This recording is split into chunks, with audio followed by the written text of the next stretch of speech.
Donc Claire Lepin, oui, alors j'ai une question de forme et puis après une question de fond.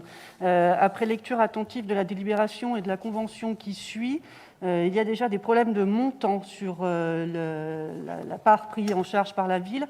Dans la délibération, on y marquait que pour 2019, elle était à 2 000 €. Dans la convention, on la trouve à 2,48 € en 2018. Donc après, on la porte à 2,82 €. Voilà, alors j'ai un petit flou là, peut-être à revoir pour la légalité de la délibération. Il ne me semble pas qu'on soit descendu à 2 € en 2019. Je pense que c'est là l'erreur, mais à vérifier. Et puis après, c'est un problème de fond maintenant que je veux aborder.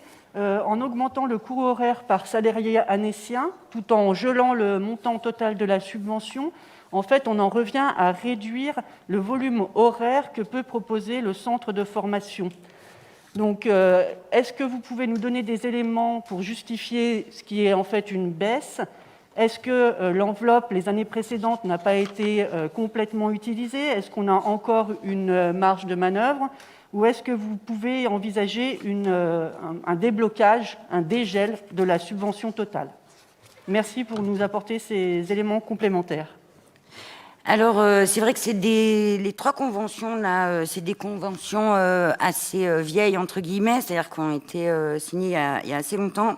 Et en fait, il s'avère que le coût a effectivement baissé l'année dernière parce que la ville, en fait, paye un reliquat. Donc, il y a d'autres subventions. Donc, c'est pour ça que ça peut parfois baisser ou augmenter. J'ai moi-même posé la question au service. Donc, c'est ce qu'on m'a dit. Et par rapport au gel du montant total, en fait, c'est la même réponse. C'est-à-dire que l'association, en fait, là, il n'y a pas de répercussion. C'est vraiment l'association, enfin, c'est vraiment Gaïa qui gère ça. Et voilà, c'est ce qu'ils annoncent, c'est ce qu'ils demandent. Le coût horaire, c'est ce qui permet à la ville, en fait, de calculer la subvention qu'elle donne. Donc, elle n'arrive pas forcément à 10 000 €, c'est-à-dire que c'est en fonction du nombre d'heures effectuées, il y a un calcul de fait, donc en multipliant le taux horaire, et c'est ce qui va donner la subvention que va verser la ville à Gaïa.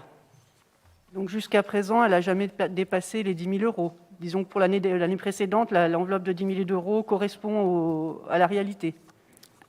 Je n'ai pas l'information pour l'année dernière. D'accord. Et est-ce que j'ai vu que c'est dans un plafond. Oui, c'est un plafond, mais savoir si on touche le plafond ou pas pour l'association. Et si le fait que ce plafond n'augmente pas amène à une baisse de volume horaire. Donc c'était le sens de ma question. Je vois que vous avez demandé aussi dans la délibération que Gaïa fournisse des chiffres exacts sur le nombre de salariés annéciens intégrés à ce dispositif. Ce serait très intéressant que ça vienne en conseil municipal. Merci.